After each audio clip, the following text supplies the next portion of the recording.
ETF index mutual funds నేర్చుకుని stock మార్కెట్లో రాణించాలనుకుంటున్నారా? వెంటనే ఈ నెంబర్కి కాల్ చేయండి.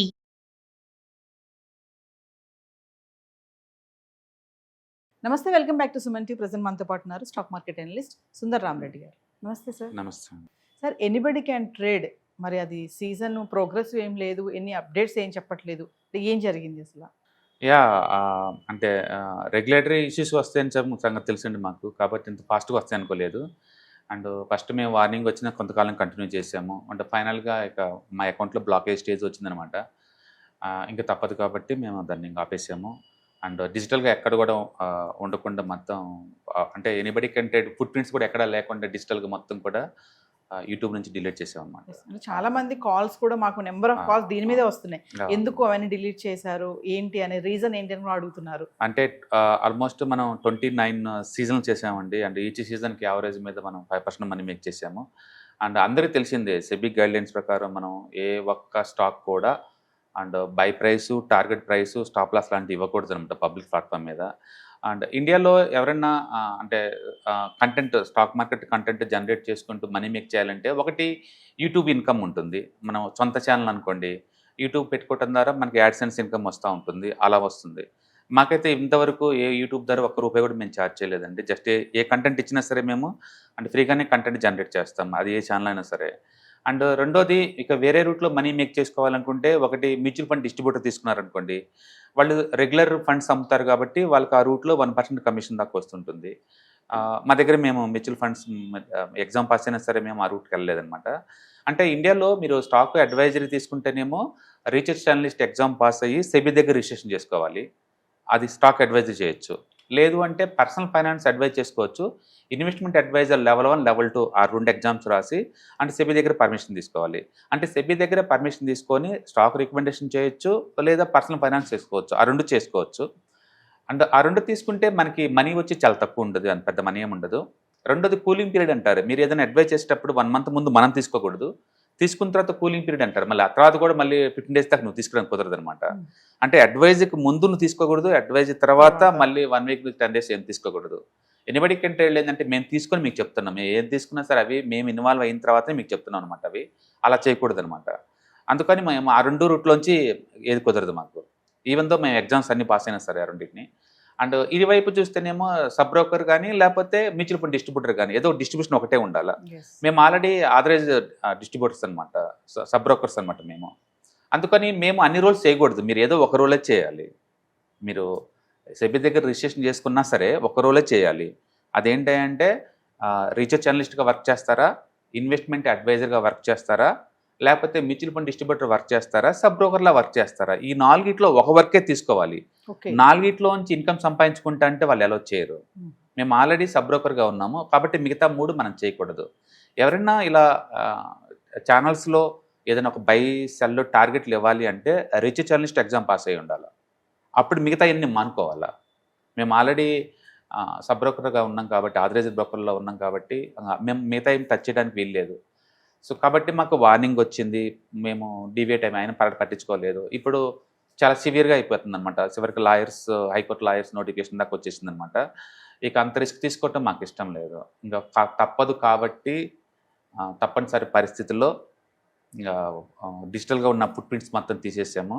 అంటే ప్రోగ్రామ్ కంటిన్యూ చేయట్లేదు అనమాట. అండ్ నాకు దాని ద్వారా మంచి పేరు వచ్చిందండి. అండ్ 10 మందిలో గుర్తింపు వచ్చింది. అండ్ చాలామంది ఆ ప్రోగ్రామ్ ద్వారా బెనిఫిట్ పొందారు. అండ్ లక్షల నుంచి కోట్ల ఇన్వెస్ట్మెంట్ చేసిన వాళ్ళు కూడా ఉన్నారు ప్రోగ్రామ్ ద్వారా. అండ్ అందరికీ కొంచెం పెయిన్గా ఉండొచ్చు, but end of the day regulated as matter కదా. ఇప్పుడు నేను ఎనిబడి కంటే కావాలంటే నేను కంటిన్యూ చేసుకోవచ్చు, ఎందుకంటే already research analyst exam pass అయ్యాను కాబట్టి సెబీ దగ్గర రిజిస్ట్రేషన్ చేసుకొని నేను కంటిన్యూ చేయొచ్చు. చేసుకున్నా సరే నేను ఇన్వెస్ట్ చేయకూడదు. ఇంకా నేను ఇన్వెస్ట్ చేయకుండా మీకు చెప్పాలి. అండ్ చెప్పిన తర్వాత కూడా మళ్ళీ 10 days వరకు నేను మళ్ళీ తీసుకోకూడదు. నేను నేర్చుకుంది నాకు సంపాదన కోసం, పక్కన వాళ్ళకి ఇది చేయటం కాదు కదా. అందుకని నాకు అదే ఇంకా ఎథికల్గా అనిపించట్లేదు, అందుకని ఇంకా ఆపేసాను దాంతో. సెబీ గైడ్లైన్స్ అంటున్నారు కదా సార్, ఏమున్నాయి గైడ్లైన్స్? సెబీ గైడ్లైన్స్ ప్రకారం ఏంటంటే మీరు ఏదైనా కంటెంట్ ఇచ్చినప్పుడు బై సెల్ పబ్లిక్ ప్లాట్ఫామ్ మీరు చేయకూడదు. మీరు కొని వేరే వాళ్ళ చేత కొనమని చెప్పకూడదు, మీరు ముందే కొని. ఓకే. అండ్ వేరే వాళ్ళు చెప్పిన తర్వాత కూడా కూలింగ్ పీరియడ్ ఉంటుంది, ఆ టైం వరకు మీరు కొనడానికి వీల్లేదు. అంటే మీరు సలహా మాత్రం ఇవ్వండి అంతే, మీరు కొనడానికి వీల్లేదు, కొనమని చెప్పకూడదు. పబ్లిక్లో ఎవరికి కొనమని చెప్పకూడదు, పలానా చోట Okay. కొనండి, పలానా చోట అమ్మండి అని మీరు చెప్పకూడదు. అలా చెప్పాలంటే మీరు రీసెర్చ్ జర్నలిస్ట్గా ఎగ్జామ్ పాస్ అయ్యి సెబీ దగ్గర రిజిస్ట్రేషన్ చేసుకొని ఆ ప్రొఫెషన్లో మీరు చేయండి. బట్ స్టిల్ మీరు కూడా కొనడానికి లేదు ఆ టైంలో, గుర్తుపెట్టుకోండి. ఆ Yes. కూలింగ్ టైంలో మీరు ఆ రోల్ తీసుకుంటే మిగతా రోల్ తీసుకోకూడదు. ఇంకా మేము ఆల్రెడీ ఆథరైజ్ పార్ట్నర్స్ మేము సెబీ దగ్గర వేరే వేరే ప్రొడక్ట్స్కి. ఈ పని చేయకూడదు మేము, ఇంకా ఏదైనా ఒకటే చేయాలి. Yes.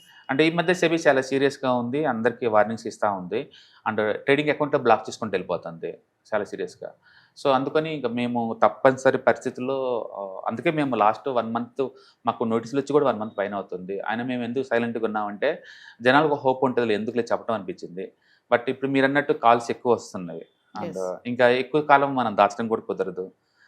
అందుకని ఇక గూగుల్ నుంచి కంప్లీట్గా ఆ ఫుట్ ప్రింట్స్ మొత్తం తీసేసాము. అండ్ ఆల్మోస్ట్ 29 సెక్షన్స్ అండి, అండ్ వితౌట్ ఎనీ ఫెయిల్యూర్ తోటి. అండ్ జనాలకు హోప్ ఇచ్చింది, ఒక నమ్మకం ఇచ్చింది. స్టాక్ మార్కెట్ అంటే అండ్ స్పెక్యులేషనే కాదు, ఆప్షన్ మార్కెటే కాదు, anybody can make some money long term point of Yes. అనే థాట్ ఇచ్చేసింది అనమాట.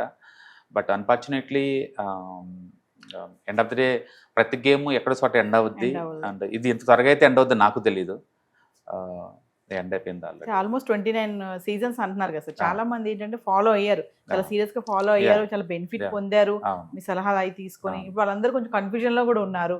అదేం సడన్ గా ఆపేశారు, మళ్ళీ స్టార్ట్ చెయ్యరా అని కూడా కొన్ని కామెంట్స్ నేను అంటుంది అదే, మేము అది చేయొచ్చు అంటే ఎస్ మేము చేయొచ్చు. అది చేయాలంటే ఉన్న ప్రొసీజర్ ఏంటంటే మేము ఆథరైజ్ పార్ట్నర్గా డిస్కనెక్ట్ అవ్వాలి, వచ్చే రెవెన్యూ స్ట్రీమ్ని ఆపేసేయాలి, ఇది తీసుకోవాలి. ఇది తీసుకున్నా సరే నేను ఇన్వెస్ట్ చేయకూడదు. ఇంకా లీగల్ వేలో మేము సలహా ఇవ్వాలి. ఎండ్ ఆఫ్ ది డే మేము ఇన్వెస్ట్ చేసుకుంటాం. మేము ఇప్పటికీ నా దగ్గర 45 lakh ETF పోర్ట్ఫోలియో ఉంది నాకు ఆల్రెడీ. మేము ఇన్వెస్ట్ చేయకూడదు ఇంకా అవన్నీ చేయకుండా మేము చెప్పాలన్నమాట. అది ఇంత ముందులా కుదరదు ముందు రోజుల్లో. కాబట్టి ఎవరన్నా అది ఆల్రెడీ మనం ఎనఫ్ ట్రైనింగ్ ఇచ్చాము, పబ్లిక్కి ఎనఫ్ హోప్ ఇచ్చాము ఎలా మేక్ చేసుకోవాలనేది సేఫ్టీ సెక్యూర్గా. అండ్ మార్కెట్ లాస్ట్ మంత్ అంత పడ్డా సరే ఈ మంత్ పెరుగుతున్న టైంలో వాళ్ళ మనీ చూసారు ఎలా హ్యాండిల్ చేయాలో. ఒక హోప్ ఇచ్చింది, ఒక ఆలోచన ఇచ్చింది, రిస్క్ లేకుండా ఎలా చేయొచ్చు అని థాట్ ఇచ్చింది. అండ్ ఇప్పటి నుంచి అది ఒక మెమొరీ అంతే. ఇంకా ఇక ఒకప్పుడు ఒక టీవీ ఛానల్లో ఇది ఒక ప్రోగ్రామ్ రన్ అయింది, సక్సెస్ఫుల్గా ఇలా 29 ట్రేడ్స్ మనం చేసాము, లాట్ ఆఫ్ మనీ మేక్ చేసాము అనేది ఒక జ్ఞాపకంగా మిగులుతుంది అనమాట. And it's painful but you have to move on. So final ఒక విషయం చెప్పండి సార్, అంటే కొత్తగా వచ్చే వాళ్ళు కూడా చాలా మంది ఇప్పుడు సడన్ గా ఇది ఆగిపోవడంతో షాక్ అయిపోయారు, వాళ్ళకి నెక్స్ట్ ఎలాగానే ఒక కన్ఫ్యూజన్ లో కూడా ఉన్నారు. అలాంటి వాళ్ళకి నో బేసికల్గా అది షాక్ అయ్యి అంతేం లేదండి. మీరు అంటే అంటే మా వైపు నుంచి గైడెన్స్ మీకు ఎప్పుడు ఉంటుంది ఆ పాయింట్ ఆఫ్ టైంలో. మీరు నాలెడ్జ్ పెంచుకోండి. మీకున్న ఒకే ఒక సొల్యూషన్ ఏంటంటే నాలెడ్జ్ పెంచుకోవటం అంతే. నాలెడ్జ్ని పెంచుకోవటం ద్వారా రిస్క్ ఎక్కడ ఉందో అర్థమవుతుంది, ఆ రిస్క్ని మనం అవాయిడ్ చేయొచ్చు అనమాట.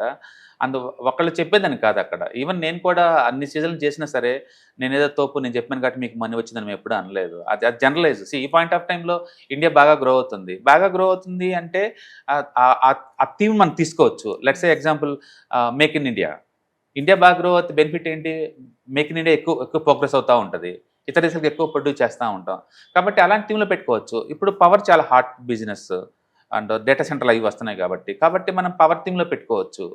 అండ్ మెటల్స్ బాగా షైన్ అవుతున్నాయి, మెటల్స్ పెట్టుకోవచ్చు. అట్లా జనరల్ కామన్ సెన్స్ మన దగ్గర కనుక ఉంటే, ఎకానమీ ట్రాక్ చేస్తూ ఉంటే అండ్ న్యాచురల్గా ఐడియాస్ వస్తూ ఉంటాయి, మీకు న్యాచురల్గా ఐడియాస్ వస్తూ ఉంటాయి.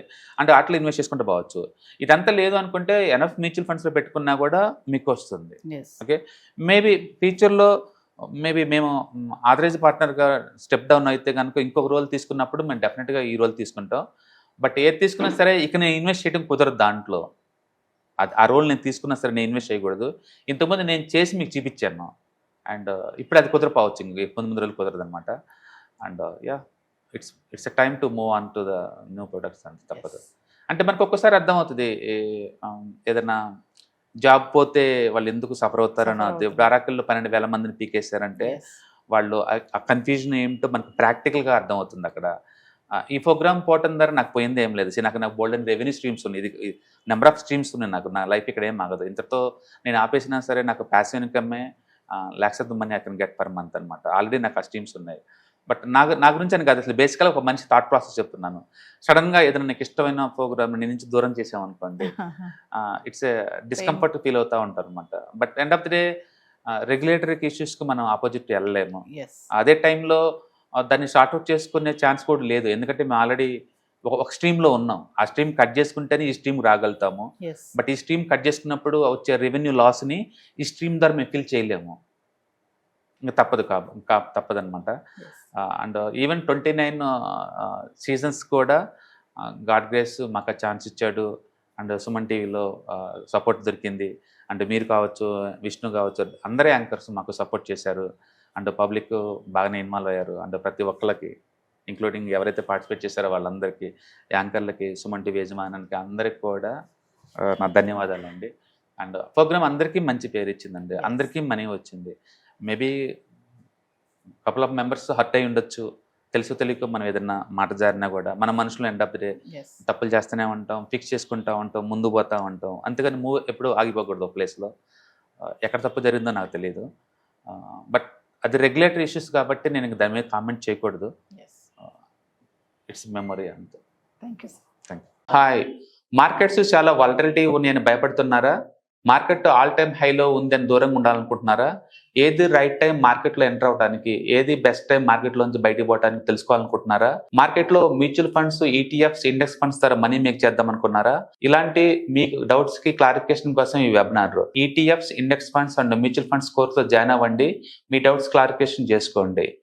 Every month Saturday, Sunday and Monday conduct చేసే ఈ కోర్సులో మీకు ఈటీఎఫ్స్ అంటే ఏంటి, ఇండెక్స్ ఫండ్స్ అంటే ఏంటి, మ్యూచువల్ ఫండ్స్ అంటే ఏంటి, different type of ETFs, index funds, mutual funds అంటే ఏంటి, ఇందులో ఇన్వెస్ట్ చేయడం ద్వారా లాంగ్ టర్మ్ లో వెల్త్ ఎలా క్రియేట్ చేసుకోవాలా, షార్ట్ టర్మ్ లో ఎలా వెల్త్ క్రియేట్ చేసుకోవాలా, ఎనీబడి కెన్ ట్రేడ్ ప్రోగ్రామ్ ఎలా పార్టిసిపేట్ చేయాలా, ఇలాంటి అన్నిటికీ మీకు ఆన్సర్ దొరుకుతుంది. కాబట్టి మీకు ఎవరికన్నా ఇలాంటి వాటిలో వెల్త్ క్రియేట్ చేయాలని కనుక ఇంట్రెస్ట్ కనుక ఉంటే కింద స్క్రోల్ అవుతున్న నెంబర్కి కాల్ చేయడం ద్వారా మీ సీట్ని బుక్ చేసుకోండి. Thank you.